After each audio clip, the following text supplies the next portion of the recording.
কৃষ্ণনগর রাজবাড়ি, যেটা আমাদের কৃষ্ণচন্দ্র রাজার রাজবাড়ি। এখানে একটা উৎসব চলছে, যে অন্নটা মঙ্গল কাব্যে আপনারা পড়বেন, অন্নপূর্ণা পূজা।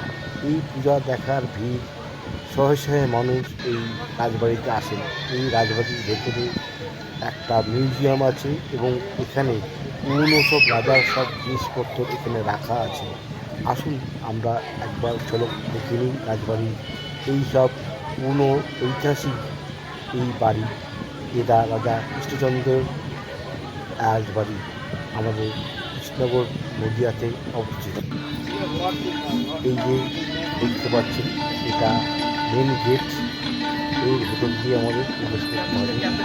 আপনাদের এই অনুষ্ঠানটা চলছে এখন অন্নপূর্ণা পূজা উপলক্ষে। এই রাজবাড়ির মধ্যে সাধারণ মানুষের প্রবেশ সুন্দরভাবে সাজিয়ে, এই রাজার নাম, পূর্বপুরুষের নাম, এই নামে আছেন রাজা। এইটা হচ্ছে আদি বাড়ি গেট, যার মধ্যে কৃষ্ণচন্দ্র রাজার মেন বাড়ি।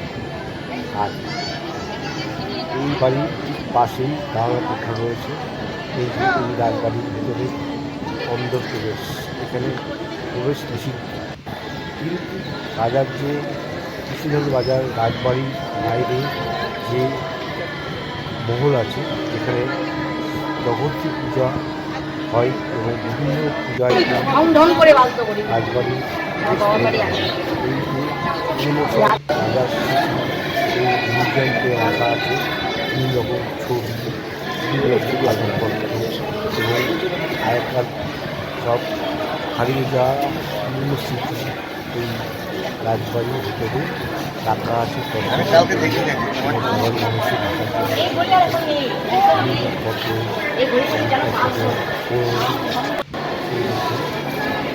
দেখাচ্ছে রাজার বিভিন্ন রকম আসবাবপত্র, পালকি আছে, অলখান আছে, বিভিন্ন মূর্তি আছে, যেগুলো রাজার ব্যবহারিক জিনিসপত্র রেখে এইভাবে এখানে অলখান দিয়ে পালকি কাশি ধরনের বিভিন্ন রকম রাজার ব্যবহার কোনো জিনিসপত্র রাখা হয়েছে এবং লোকদের দেখার জন্য রাজার বিভিন্ন রকম ছবি। এই রকম কৃষ্ণচন্দ্রের একটা বিখ্যাত তাছাড়া কৃষ্ণচন্দ্রের সঙ্গে গোপাল ভাঁড় সঙ্গে যাচ্ছে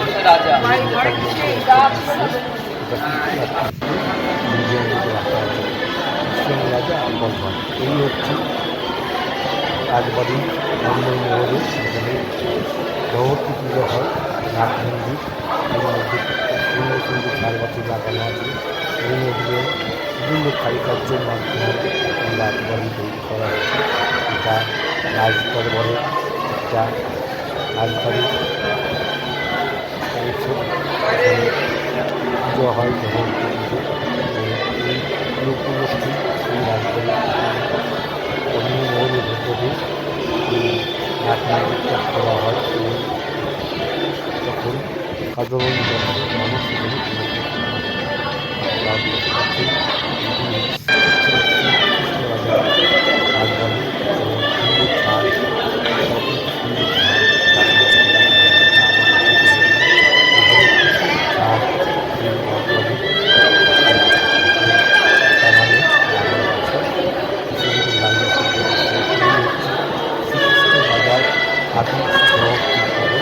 যা স্বপ্নের মাধ্যমে পেয়েছিলেন, যার ফলে আমাদের এই জগতী পুজো স্থাপিত হয় এবং এর একটা ঐতিহাসিক স্থান।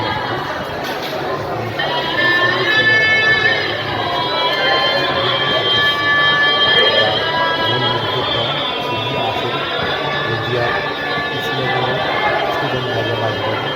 এর জগতী পুজোর সময় খোলা হয় এবং আমাদের এখন সামনে একটা মেলা হয়, যাকে বারোদল মেলা বলে। এখানে একটা ঐতিহাসিক ঘটনা আছে, যা 12টা গায়কার ঠাকুর এখানে আনা হয় এবং পূজিত হয়।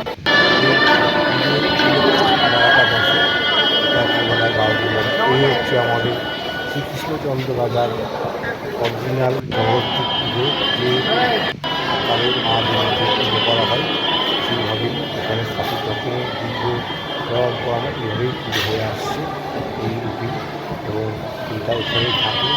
এবং সাধারণ দর্শকদের বা দর্শনার্থী দেখার জন্য এটা বিভিন্ন সময় প্রয়োজন হয়।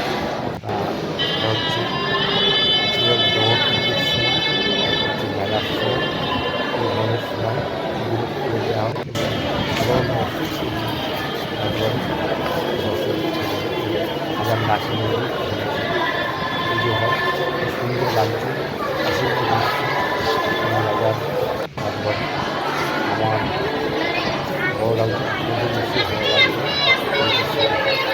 আপনারা দেখুন এবং আমার এই চ্যানেলটি এই দেশপ্রিয় বিভিন্ন নতুন নতুন খবর পেতে সাবস্ক্রাইব করে রাখুন এবং আমার এই প্রোগ্রাম করার জন্য আপনারা সহযোগিতা করবেন এবং এই সাবস্ক্রাইব করলে আমি নতুন নতুন ভিডিও করার অনুপ্রাণিত হব এবং সেটাকে করতে পারবো। এই জন্য আপনারা আপনার সহযোগিতা এবং এটা সাবস্ক্রাইব করে লাইক করুন এবং সবাইকে শেয়ার করুন। এটি একটি ছোট্ট একটি এই মানে নার্সারি আছে, সেই নার্সারির দৃশ্য এই দেখুন।